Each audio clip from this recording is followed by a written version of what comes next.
Hello, good morning বন্ধুরা। কেমন আছো সবাই? আমি ভালো আছি, তোমরাও নিশ্চয়ই ভালো আছো। চা খাচ্ছি, সকালে চায়ের ধোঁয়া উঠছে দেখো। একদিন দেখবে প্রত্যেকটা মানুষেরই হয়তো মনটা ভালো থাকে না। মনে হয় কিছুই হয়তো হয়নি, কারোর সাথে কিছু ঝামেলা নেই, কিন্তু সকালে উঠে মুডটা ফ্রেশ যে নেই তা না, কিন্তু কোনো কিছু করতে ভালো লাগছে না। একটা কীরকম উইকনেস ফিল হচ্ছে, বা একটু কীরকম লাগছে মনটা, হয়তো তা নয়, বাট মাইন্ড আমাদের এতটাই সব কিছু দেখাশোনা করে তো আমাদের মাইন্ডই ব্রেন, কিন্তু এই মাইন্ডটা ডিস্টার্ব থাকলে না তো কোনো কারণ নয়, তবু দেখবে সবাইরই হয় এটা, আমার বলে নয়, তোমার বলে নয়। তো এটা আজকে একটু ভালো লাগছে না, কাজ করছে কেন জানি না, কোনো কারণ নেই, সব কিছু একরকমই চলবে সারাদিন কাজের মধ্যে, বসার মধ্যে, যেরকম রুটিন। গাছের পরিচর্যা, গাছ এবার সেরকম কিছু লাগাইনি, ফুল গাছ কয়েকটা লাগিয়েছি, সেরকম কিছু লাগানো হয়নি, আর যাবো করে আর যাওয়া হয়নি। মাটি টব ওগুলো সব ভেঙে গেছে, মাটি জোগাড় করা মুশকিল হয়েছে এখন। কাকে বলবো, তো 50 দিন সে আনবে বলবে, ব্যাস হ্যাঁ আমার শীত চলে গেল। তো আর যেহেতু কর্তামশাই থাকে না এখানে, উনি থাকলে তো কোনো ব্যাপার না, তো এবারেও আমি নিজেই নিয়ে আসি টুকটুক করে, একসাথেও যাই। আর সবসময় ঘরে মিনিট আছে, তো একসাথে সবসময় একা রেখে ওকে যাওয়া সম্ভব হয় না, কাছাকাছি গেলে তাকে নাহলে অনেকক্ষণও থাকতে পারে না, এটাই প্রবলেম। দুজন ছিল তখন থাকতো। খাবে তোমরা চা? এসো, কে দুধ চা খাও, কে র চা খাও জানিও, আর আমাকে সাবস্ক্রাইব করো, লাইক করো, পাশে থেকে একটু একটু থাকতে চাই, একটু নিজের কাজ শেয়ার করা, কথা বলা।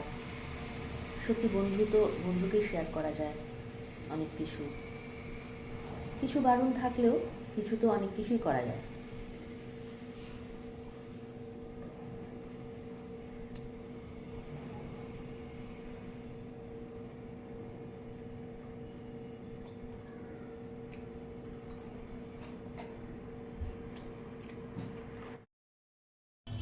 চলো আজকে তোমাদের আমার ছোট্ট বাগান একটু শেয়ার করি।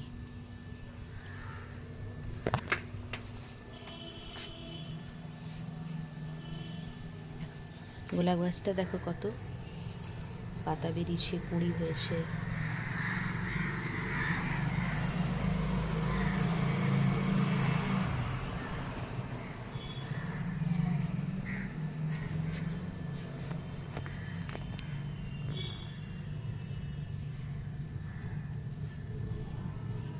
ধনে পাতা,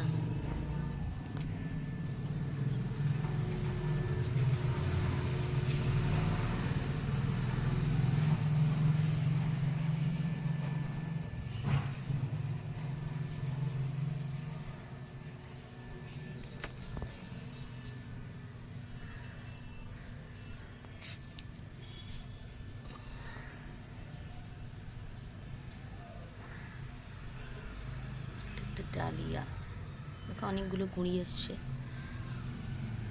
একটা গোলাপ গাছ,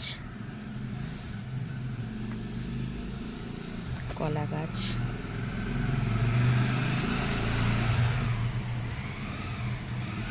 একটা গাছ আছে,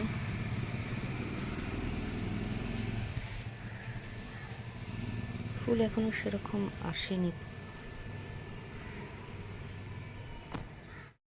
একটা গাছ আছে দেখো,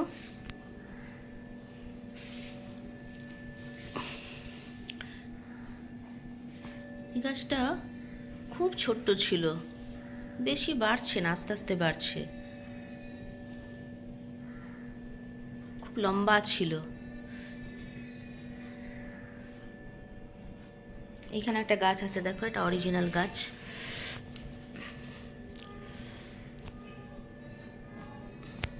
এগুলো আমার মেয়ের ছবি, ফটো দেখো, আমার মা, আর মা বাবা ভাই বোন, দাদু ঠাকুমা, এই যে দাদু ঠাকুমা আর দাদা, এটা হচ্ছে আমি, আমার মেয়ে, এটা হচ্ছে আমি, মা বাবা সব, দাদা দিদি আর আমি, এই ছবিটা। খুব ভালো লাগে গো, মাঝে মাঝে দেখে মনটা হয়তো খুব খারাপ হয়ে যায়। আমি এখানে তেল নিয়েছি 3 চামচ, তাতে জিরে দিয়েছি আর হাফ 2টি শুকনো লঙ্কা, তোমরা 1টা 2টো যেরকম দেবে, আমি তেজপাতা দেবো একটু পরে দেবো। তারপর আমি আলু আর ওলকপিটা দিয়ে দিলাম।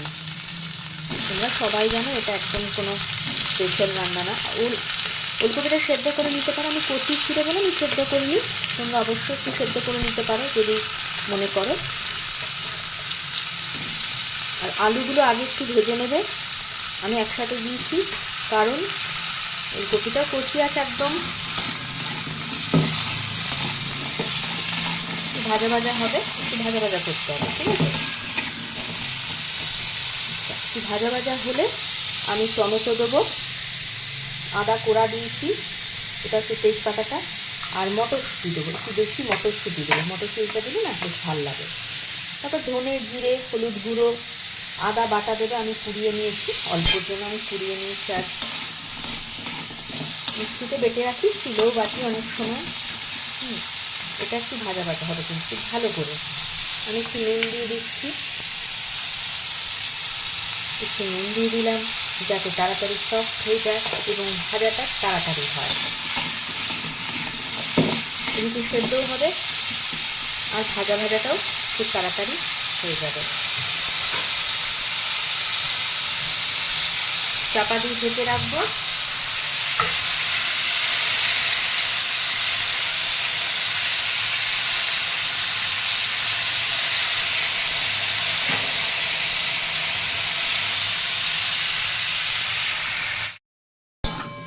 দেখো ভাজা ভাজা হয়ে গেছে সুন্দর করে, একটু লাল লাল করে ভাজা হবে। আমি দারচিনি আর লং একটু দিচ্ছি, এলাচও দেবে তোমরা, এলাচটা আমার এখানে নেই, ঠাকুরঘর থেকে বার করা হয়নি আসলে, আর ধরছি না আশটাস। 2টো তেজপাতা দিলাম, মটরশুঁটি দিলাম, টমেটো, মটরশুঁটিটা একটু বেশি দেবে, আদা দিলাম, আদা কোড়া দিয়েছি, জিরে গুঁড়ো একটু দিলাম, ধনে গুঁড়ো একটু দিলাম, আর হলুদ, অবশ্যই হলুদ।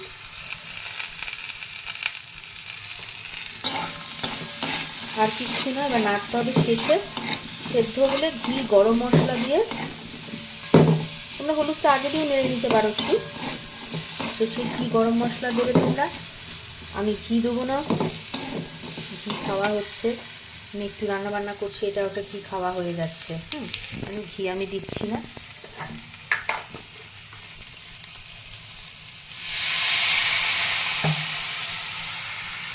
একটু জল দিলাম, জল দিয়ে করতে হবে এখন যেরকম সেদ্ধ করার। দেখো রোজ আমরা অত তো মশলাপাতি কেউই খায় না, হ্যাঁ অনেকে আছে খুব স্পাইসি খাবার পছন্দ করে, আমার ঘরে যে রান্নাটা সেটাই তোমাদের শেয়ার করলাম, হালকা ফুলকা। আর বয়সটা তো হচ্ছে আমাদের নাকি, বাচ্চারাও এখন থেকে, ছোট কম বয়সে যারা, তারাও এখন থেকে হালকা খাওয়ার চেষ্টা করো, সবচেয়ে ভালো। কারণ হঠাৎ করে যদি তোমাকে চেঞ্জ করতে হয় খাওয়া দাওয়া, না খুব কষ্ট।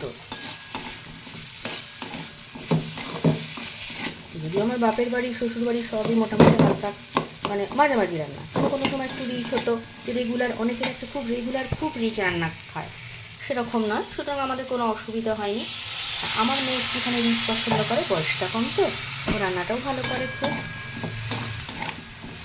আমি তো রান্না সেরকম খুব একটা পটু নয়, সত্যি কথা বলতে গেলে, হ্যাঁ করি, সব রকমই করি।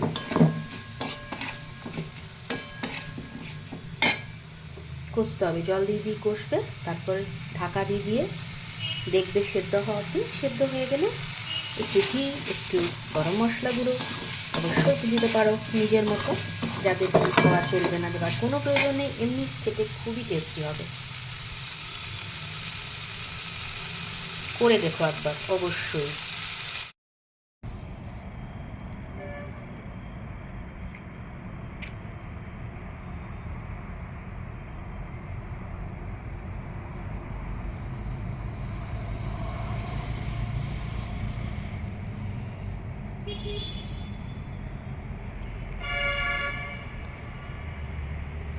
আমরা রামকৃষ্ণ মিশনে আছি, দেখো গাছগুলো কত সুন্দর।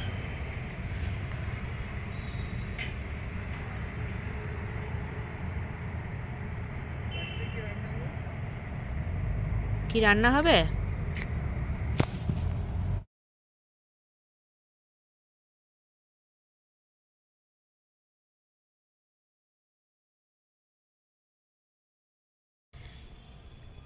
বন্ধুরা, এখানে ভিডিওটা শেষ করছি। সবাই ভালো থেকো, সাবধানে থেকো। ঠান্ডাটা কিন্তু আবার কমে গেছে, 2-1 দিনই ঠান্ডাটা পড়েছিল আসানসোলে। চলো, টাটা।